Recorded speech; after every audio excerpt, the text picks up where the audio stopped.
সাথী। সাথী এই শব্দটির ব্যাখ্যা কে কিভাবে করে? মিত্র, সখা, বন্ধু।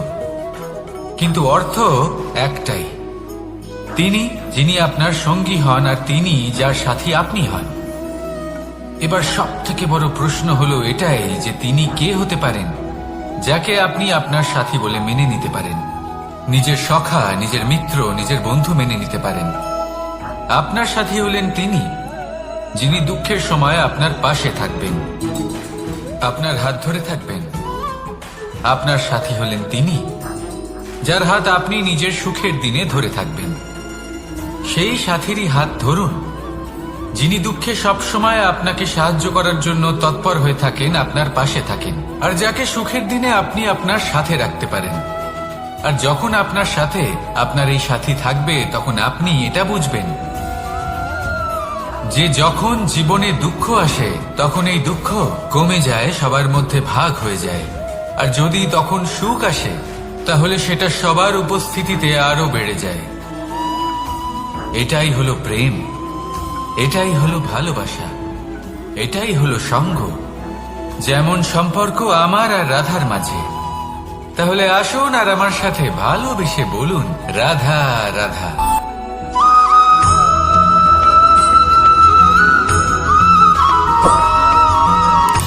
সময়, জীবন, কাল।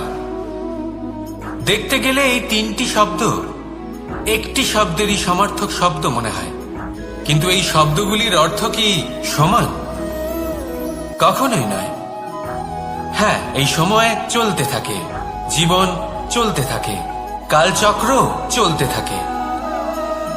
এই সময় কেটে যায় কিন্তু এই জীবন, একে যাপন করতে হয়। কি বলেন? এই জীবনে কিছু করুন বা কিছু না করুন, জীবন এমনি কেটে যাবে, আপনি জানতেও পারবেন না। কিন্তু সেটা আমাদের উদ্দেশ্য নয়, একে যাপন করতে হবে। এই জীবনে প্রেরণা পেতে শিখুন, প্রেরণা দিতে শিখুন, আহ্বান গ্রহণ করতে শিখুন, আহ্বান জানাতে শিখুন, মহান কাজ করতে শিখুন, ধন্যাত্মক বোধ জাগিয়ে তুলুন। জীবন অতিবাহিত করার অর্থ কি তা আপনি শিখে যাবেন। কারণ সময় কেটে যায়, সমস্ত যুগ কেটে যায়, কিন্তু জীবনের রীতি জীবন কাটিয়ে দেওয়া নয়, জীবন যাপন করা।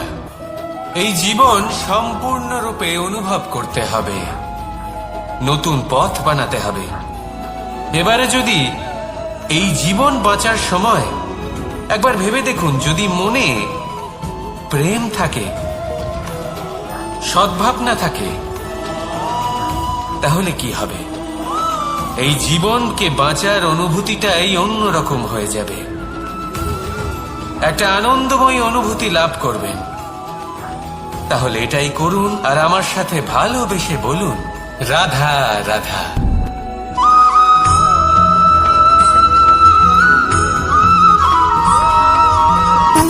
সুখ, দুঃখ এবং শক্তি, এই তিন হলো এই সংসারের ত্রিদেবের মতো।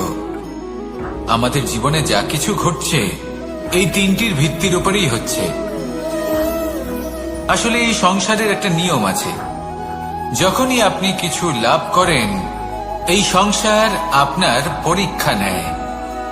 এটা জানার জন্য আপনার পরীক্ষা নেয় যে আপনি যা কিছুই লাভ করেছেন আপনি কি আদৌ সেটার যোগ্য কিনা। ঠিক সেইভাবেই এই সুখ, দুঃখ এবং শক্তি আপনার পরীক্ষা নিয়ে থাকে। যখন সুখ আসে তখন সে আপনার পরীক্ষা নেয় যে আপনার মধ্যে অহংবোধ জাগ্রত হয়নি তো। যদি অহংবোধ চলে আসে তাহলে সুখ সেখানেই সঙ্গ ত্যাগ করে। দুঃখ আপনার ধৈর্যের পরীক্ষা নিতে থাকে, আর যদি আপনার মধ্যে ধৈর্য না থাকে তাহলে এটা আপনাকে আরো বেশি দুঃখের গভীর অন্ধকারে ঠেলে দেবে। সেখানে শক্তি পরীক্ষা নেয় আপনার বিনম্রতার। যদি আপনি বিনম্র না হন তাহলে হয় এই শক্তি আপনার সঙ্গ ত্যাগ করবে, নয় এই শক্তি বিনম্রতার অভাবে আপনার পতনের কারণ হতে পারে। এই সংসারে যে কোনো ব্যক্তি যিনি এই পরীক্ষায় উত্তীর্ণ হয়ে থাকেন এই জীবনে তিনি সাফল্য লাভ করেন। আসুন আমার সাথে ভালোবেসে বলুন, রাধা রাধা।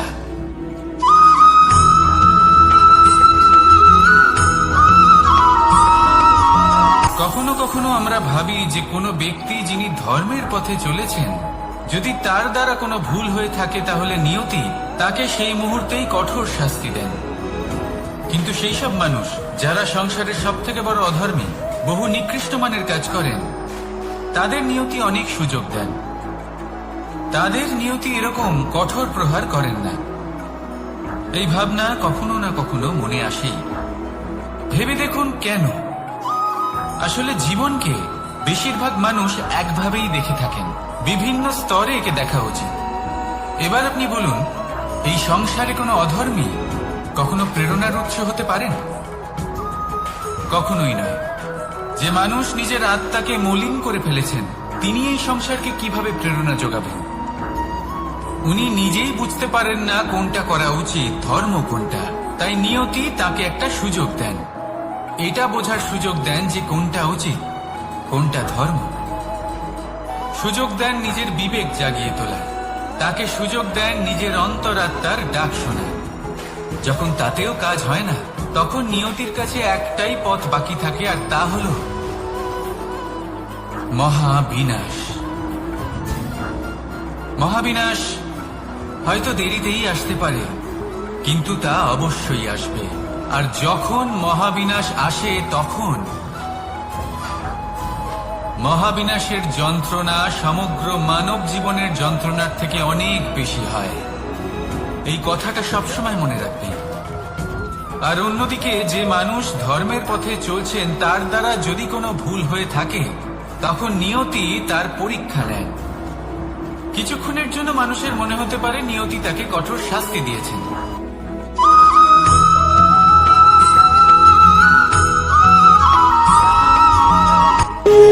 যখন মানুষের মৃত্যু হয় তখন কি হয়?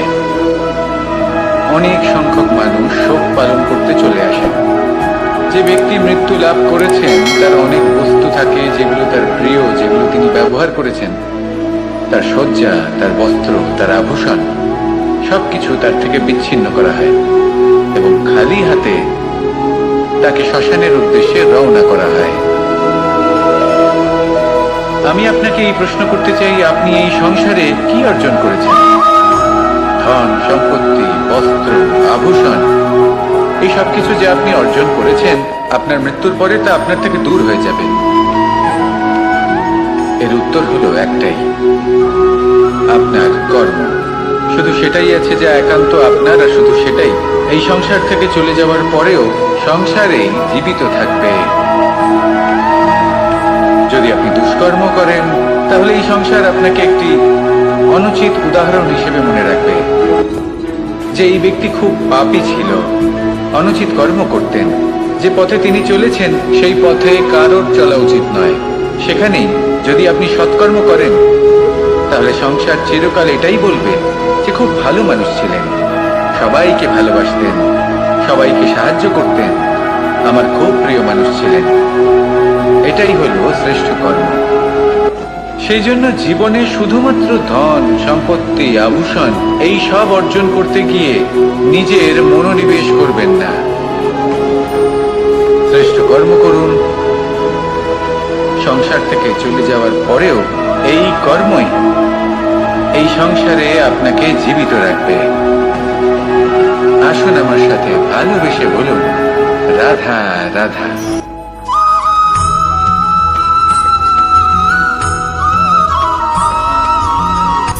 সূচের শেষে একটি ছিদ্র থাকে, যার দ্বারা আমরা এই সুতো পরাতে পারি।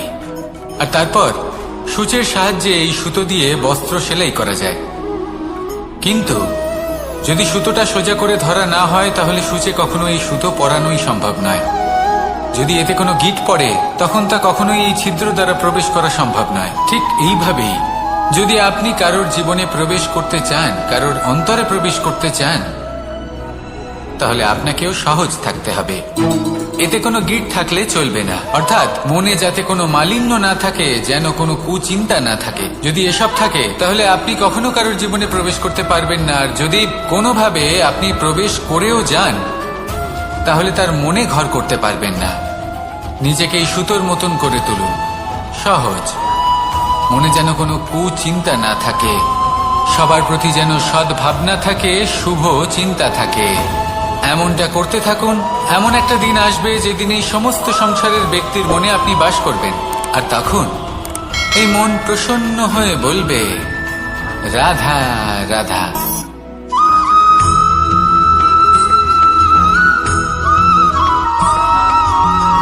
পিতা আর পুত্রের সম্পর্ক অত্যন্ত মধুর হয়ে থাকে। পিতা স্বপ্ন দেখেন, তাকে পূর্ণ করার সকল সম্ভাব্য চেষ্টা করেন, কিন্তু তাও অনেক সময় ওনার স্বপ্ন অপূর্ণ থেকে যায়। তখন পিতা ভাবেন যে স্বপ্ন উনি পূর্ণ করতে পারেননি, ওনার সন্তান তা অবশ্যই পূরণ করবে। যে স্থানে উনি কখনো পৌঁছতে পারেননি, সেই স্থানে ওনার পুত্র অবশ্যই পৌঁছবে।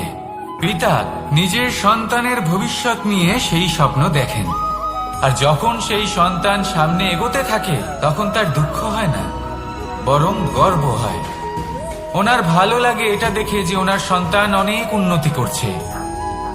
কিন্তু যখন সন্তান নিজের অভিভাবকের শক্তি দেখে, তার যশ দেখে হিংসা করতে থাকে, সমস্যা সেইখানেই শুরু হয়। সেই জন্য সকল সন্তানকে এটা মনে রাখতে হবে। দেখুন, পুত্র হবার সুবাদে, এক সন্তান হবার সুবাদে এটা হলো আপনার অধিকার যে আপনি আপনার পিতার থেকে বেশি উন্নতি করবেন। আপনার পিতাও এটাই চান, কিন্তু সুস্থভাবে এটা করুন। একটা রেখা টেনে নিন, যাতে আপনি তাতে এগোতে পারেন আর আপনার পিতার তাতে গর্ববোধ হয়, আর সেই বিষয়ে দুঃখ না হয় যে আমার সন্তান আমাকেই ছোট করার চেষ্টা করছে। ইতিহাস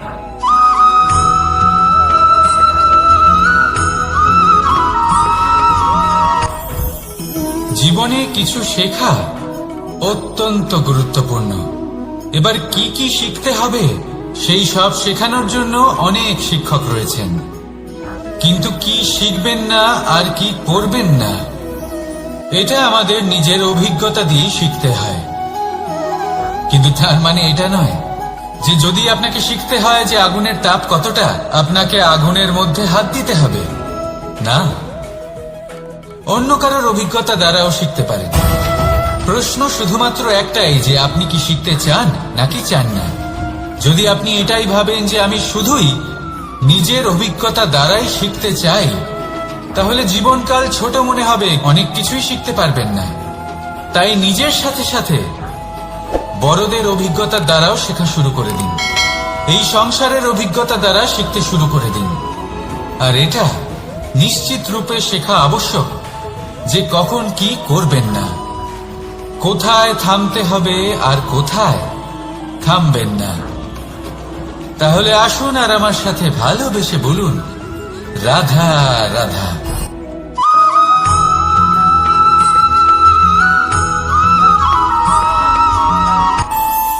আমাদের মনে যখন কোনো প্রশ্ন ওঠে, কোনো দ্বন্দ্ব জাগে, তখন আমরা যাই আমাদের গুরুর কাছে, আমাদের আরাধ্যের কাছে গিয়ে জিজ্ঞেস করি। এইভাবেই একদিন আমি পৌঁছলাম আমার আরাধ্যের কাছে, আমার মহাদেবের কাছে, আর ওনাকে প্রশ্ন করলাম যে মহাদেব, জীবনে আনন্দ পাওয়ার, উৎসব পালনের, প্রেম ভাগ করে নেবার, জীবনকে উপভোগ করে নেওয়ার সর্বশ্রেষ্ঠ সময় কোনটা? মহাদেব হাসলেন আর উনি বললেন, জীবনে উৎসব পালনের সব থেকে শ্রেষ্ঠ দিন হল মৃত্যুর ঠিক আগের দিনটা। প্রেম ভাগ করে নেওয়ার সব থেকে শ্রেষ্ঠ মুহূর্ত হল মৃত্যুর ঠিক আগের মুহূর্ত। জীবনকে উপভোগ করে নেওয়ার সর্বশ্রেষ্ঠ প্রহর হল মৃত্যুর এক প্রহর পূর্বে। তখন আমি চমকে গেলাম। আমি বললাম, কিন্তু মহাদেব, মৃত্যু তো অনিশ্চিত, আমরা জানিও না কবে আমাদের মৃত্যু হবে। মহাদেব আবার হাসলেন। উনি বললেন যে যদি আমরা এভাবে জীবন কাটাই যে আমরা জীবনের প্রত্যেক দিন, প্রত্যেক মুহূর্ত, প্রত্যেক প্রহর শেষ বলে মনে করি, তাহলে আমাদের সমস্ত জীবন আনন্দের সাথেই অতিবাহিত হবে। কি বলেন?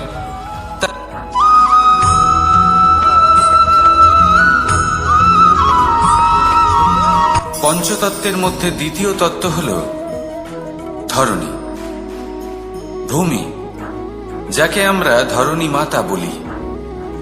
এই ধরণী ধৈর্য ধারণ করে, আর এর ওপরেই আমাদের সমগ্র সংসার নির্ভরশীল। কারণ এই ভূমি সহ্য ক্ষমতা রাখে, এর সহ্য ক্ষমতা হল অপরিসীম।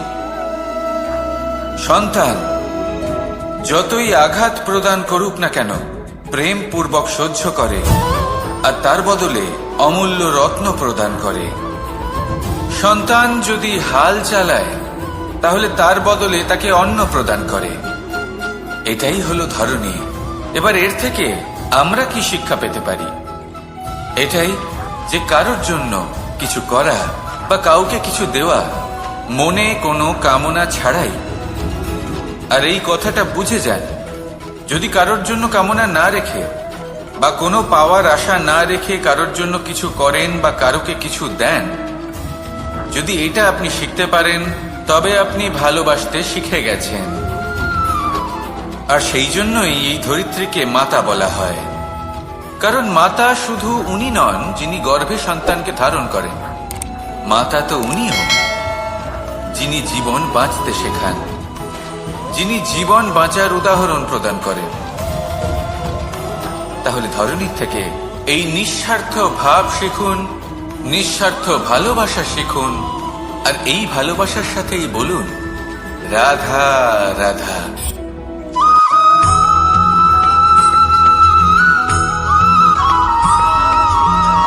এই সংসারে কোনো বস্তু হোক বা ব্যক্তি হোক, তার একার গুরুত্ব কিন্তু খুব বেশি নয়।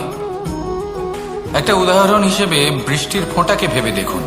যদি একটি বৃষ্টির ফোঁটা হয় তাহলে তার খুব বেশি গুরুত্ব থাকে না, কিন্তু যখন সহস্র বৃষ্টির ফোঁটা মেঘের মধ্যে দিয়ে ঝরে পড়ে, তখন সেটা বর্ষার রূপ ধারণ করে। সেই বর্ষা যা এই প্রকৃতিকে শান্ত করে। সেইভাবেই পাথরের ছোট টুকরো, তার খুব বেশি গুরুত্ব থাকে না, কিন্তু যখন অসংখ্য পাথরের টুকরো একত্রিত হয় তখন তা পর্বতের আকার ধারণ করে। সেইভাবেই কিছু মানুষ যখন একত্রিত হন তখন তৈরি হয় পরিবার, কিছু পরিবার যখন একত্রিত হয় তখন তৈরি হয় সমাজ, যখন অনেক সংখ্যক সমাজ একত্রিত হয় তখন তৈরি হয় রাজ্য। এবার এই রাজ্যের সব থেকে গুরুত্বপূর্ণ ব্যক্তি হতে পারেন রাজা, কিন্তু তাও সেই রাজা একা কিছু করতে পারেন না। যুদ্ধ লড়ার সময় তারও নিজের সৈন্যদলকে প্রয়োজন পড়ে। কিন্তু এই সংসারে এমন একজন ব্যক্তি আছেন যিনি একাই সব কাজ করতে থাকেন, এবং সেই ব্যক্তি হলেন মা। আমাদের জীবনে একজন পিতার ভূমিকা কিন্তু নিঃসন্দেহে অমূল্য, কিন্তু আমাদের সকলের জীবনে যে ভূমিকা একজন মায়ের তা অন্য কারোর থাকে না। একজন মা একাই সন্তানকে বড় করতে পারেন, সংস্কারী করে তুলতে পারেন, তার জন্য পরিশ্রম করেন। আর এত কিছু কাজ করার পরেও তার কাজের জন্য তিনি প্রশংসা অবশ্য পান না। উল্টে যদি সেই সন্তান অনুচিত পথে চালিত হয়, অনুচিত কর্ম করে, তখন সেই মাকেই অপবাদের পাত্র হয়ে উঠতে হয়। আমাদের জীবনে মায়ের যোগদান কতটা সেটা বুঝুন। আপনাকে বড় করে তোলার জন্য উনি কতটা পরিশ্রম করেছেন সেটা বুঝুন। আজ থেকে, এখন থেকে, এই মুহূর্ত থেকে মাকে সম্মান করতে শিখুন। যখন সময় পাবেন, যখন সুযোগ হবে, তখন তার প্রশংসা করুন, ওনারও ভালো লাগবে। আর মায়ের এই মমতার জন্য, তার এই ভূমিকার জন্য আসুন সবাই মিলে আমরা তাকে প্রণাম করি, আর সকলে মিলে ভালোবেসে বলি রাধা রাধা।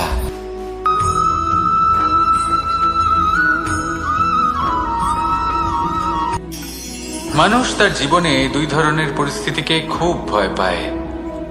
এক, কোনো কারণবশত কারোর সামনে নত হওয়া।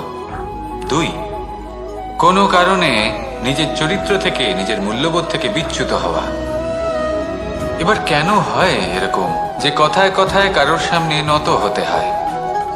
কেন বারংবার নিজের চরিত্র থেকে চ্যুত হতে হয়? এরকম কেন হয়?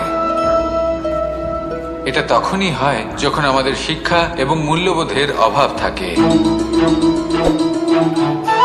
যদি মানুষের মধ্যে প্রকৃত শিক্ষা থাকে তাহলে এই সংসারে কোনো সময় এবং কারোর সামনেই নত হওয়ার কোনো প্রয়োজন নেই। যদি মানুষের মধ্যে মূল্যবোধ থাকে তাহলে তাকে নিজের মূল্যবোধ বা চরিত্র থেকে বিচ্যুত হতে হয় না, তা সে যাই হয়ে যাক না কেন। কোনো বালককে যদি জন্ম থেকেই সুশিক্ষার অধিকারী করা হয়, শিক্ষিত করা হয়, মূল্যবোধের অধিকারী করা হয়, তবে সে এই সংসারে এমন কর্ম করবে যাতে সে নিজেকে, নিজের পরিবারকে, সমগ্র সমাজকে গর্বিত করতে পারে। শিক্ষা লাভ করুন, মূল্যবোধ লাভ করুন এবং আমার সাথে ভালোবেসে বলুন রাধা রাধা।